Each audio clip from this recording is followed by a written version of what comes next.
قرآن کریم اللہ پاک نے کہا یا ایھا الذین آمنوا اتقوا اللہ وابتغوا الیہ الوسیلہ. یہ سورہ مائدہ کی آیت نمبر 35 ہے قرآن کریم میں کہ اے وہ لوگ جو ایمان لے آئے ہو ڈرو اللہ سے. وابتغوا الیہ الوسیلہ, اس کی طرف وسیلہ تلاش کرو. وجاہدوا فی سبیلی لعلکم تفلحون, اور اس کے راستے میں تم جہاد کرو تاکہ تم فلاح پا چکو. اب یہ خطاب کن کو ہو رہا ہے؟ یا ایھا الذین, اے لوگو, یہاں تک سب کو خطاب ہے, سب کو خطاب ہے, یو ایس اے والوں کو بھی اور یو کے والوں کو بھی. یا ایھا الذین میں تم سب ہو. لیکن آگے اللہ نے کہا آمنو, جو تمہارے ارد گرد ایمان لا کے بیٹھے ہیں تمہارے سمیت. تو خطاب کن کو ہوا؟ جو ایمان لے آئے. جب ایمان لے آئے تو اس کے بعد کیا کرنا ہے؟ وابتغوا الیہ الوسیلہ, اب اس کے طرف وسیلہ تلاش کرنا ہے. کہتے ہیں جی بتوں کو وسیلہ کہا جاتا تھا, یہ بت ہمارے وسیلہ ہیں. بے وقوفو, یا ایھا الذین آمنو سے پہلے بت وسیلہ تھے. جب یا ایھا الذین آمنو آ گیا تو اب ایمان والوں کو خطاب ہے. اب ایمان والوں کے لیے بت وسیلہ نہیں ہے, اب بندہ وسیلہ ہے.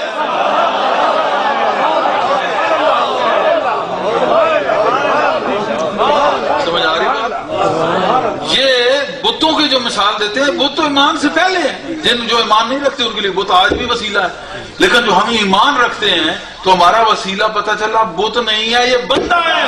اور یہ قرآن حکم کر رہا ہے واضح تھا, اس میں بتوں کا سوال ہی نہیں پیدا ہوتا. ہندو وہ دیگر لوگ کہتے تھے کہ ہمارے اصل تو اللہ اللہ ہی ہے, یہ جو بت ہیں یہ وسیلہ ہے.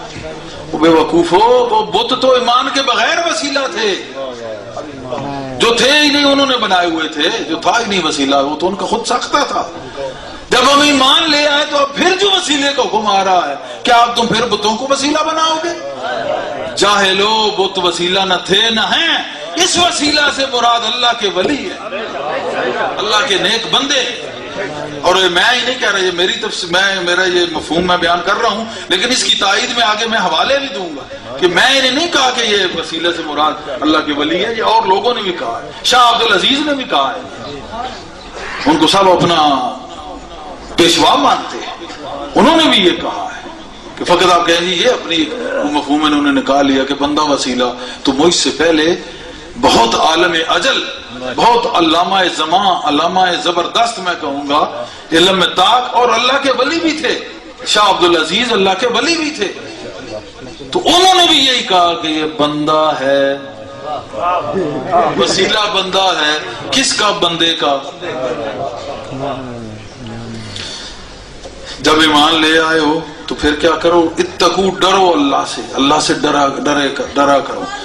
اب ہم ڈرتے رہے, ایمان لانے کا ہمیں کیا فائدہ ہوا کہ ہم اللہ پہ ایمان لائے, اب ہم ڈر رہے ہیں. ڈر تو اس وقت تھا جب تک ایمان نہیں تھا. ڈر تو اس وقت تھا جب تک ایمان نہیں تھا. تو جب اب ایمان آ گیا تو اب ہمارا ڈر ہونا ہی نہیں چاہیے, اور واقعتاً ڈر نہیں ہوتا. تو پھر یہ ڈرنا, پتہ چلا یہ ڈرنا یہ نہیں ہے ہم ڈرتے رہے, اب ایمان لے آئے اب ہم ڈر رہے, یہ نہیں. ڈرو اللہ سے. کیوں ڈرو؟ اس میں ایک بات چھپی ہوئی ہے, اس لیے ڈرو. وابتغوا, کہ تم نے وسیلے کو چھوڑ دینا ہے, اب اس بات سے ڈرو.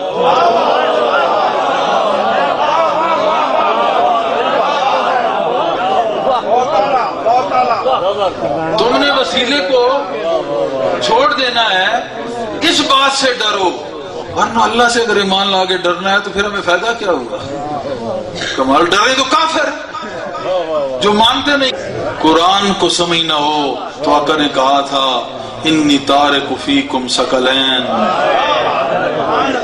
میں تم میں دو چیزیں چھوڑ کے جا رہا ہوں, کتاب اللہ و عطرتی اہل البیتی.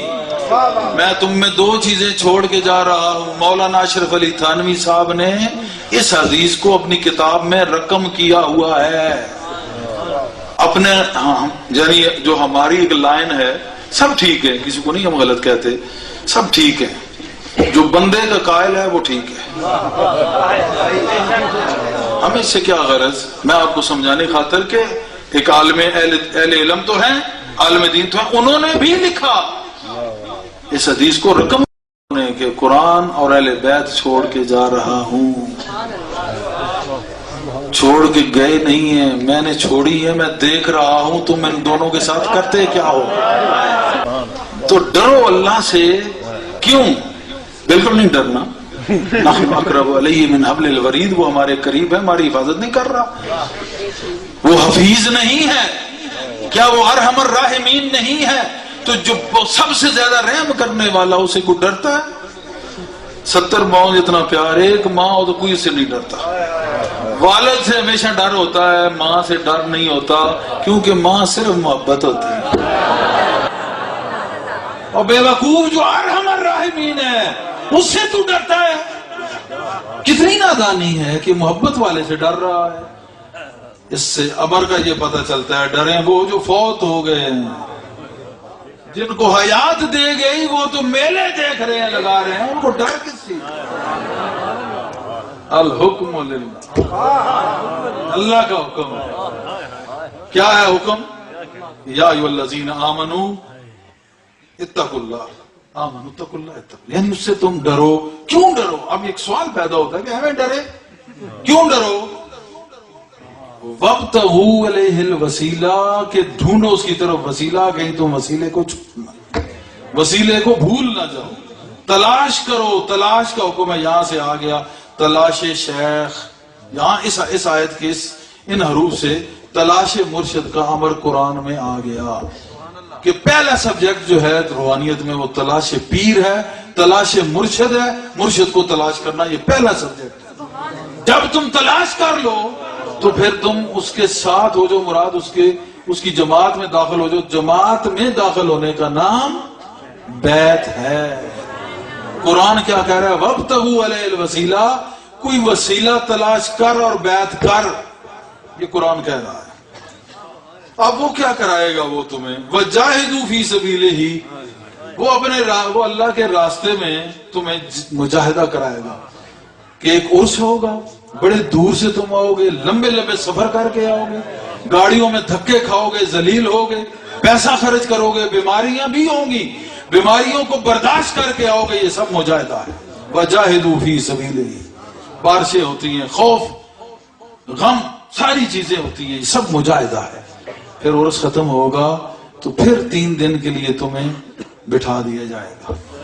پہلے دن تم روزہ رکھو گے، دوسرے دن روزہ، تیسرے دن روزہ، نمازیں پڑھو گے اور اضافہ نمازیں پڑھو گے، قرآن پڑھو گے، یہاں تک ہی نہیں تمہیں پھر مزید ریاضت بھی کرائی جائے گی، وظائف اور رات بھی کرائی جائے گی، وہاں تک ہی نہیں ختم، رات کو پھر بٹھایا جائے گا، بٹھا کے پھر تمہیں وہاں نچایا جائے گا۔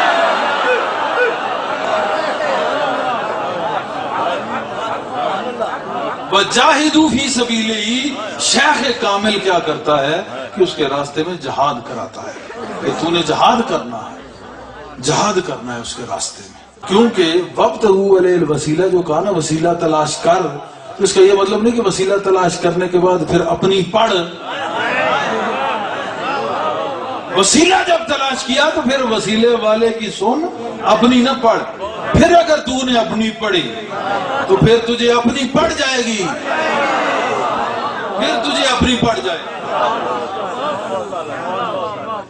فمن نکث فانما ينکث علی نفسہ، فانما ينکث علی نفسہ، پھر تیرے لیے وہ وبال جان پڑے گی جب تو اپنی پڑھے گا۔ مرشد کو پکڑنا پھر اپنی پڑھنا، یہ سب سے بڑی جہالت ہی یہی ہوتی ہے۔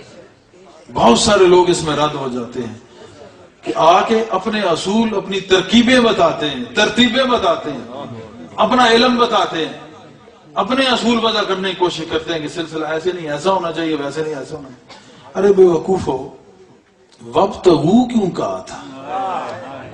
کہ تیرے پاس علم قلیل تھا، تو نے علم کثیر کی طرف جانا ہے، تو جب علم کثیر ملے گا تو پھر تو نے خیر کثیر تجھے مل جائے گی، اور خیر کثیر تو کوثر کے پاس ہے، اور کوثر جو ہے وہ تو کل اسلم کے پاس، وہ الا المبدتا کا جو بحر بے قراں ہے، بحر محبت ہے، الا المبدت، مبدت کا جو بحر محبت ہے، وہ کوثر تو بحر محبت میں ضم ہو چکی ہے، تو وہ تو تجھے وہاں سے ملے گی۔ تو پھر تو اپنی ترکیب سوچتا ہے، تو اپنی پڑھتا ہے۔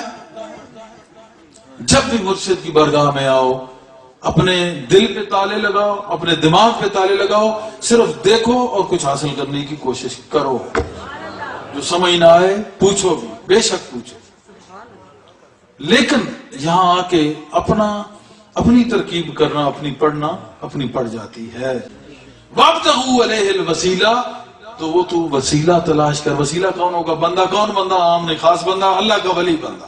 جب اللہ کا ولی بندہ مل جائے، وجاہدوا فی سبیلہ، وہ اس طرح پھر مجاہدہ کرنا ہوگا، روزہ بھی رکھنا، عبادت بھی کرنا۔ پھر کیا ہوگا؟ لعلکم تفلحون، پھر تو فلاح پا جائے گا۔ اب آپ بتائیں کہ آپ جب اس راستے میں آئے کس کے لیے؟ للہیت، اللہ کے لیے۔ جب تم نے مجاہدہ اور ان چیزوں سے تم لوگ گزر گئے تو لعلکم تفلحون، تمہیں فلاح میں کیا ملے گا؟ اللہ کی ذات میں۔ اب یہاں آ کے اور فلاح وہ کیا تلاش کرے گا؟ آیا تو وہ خدا کے لیے تھا، اب خدا کو چھوڑ کے فلاح تلاش کرے گا؟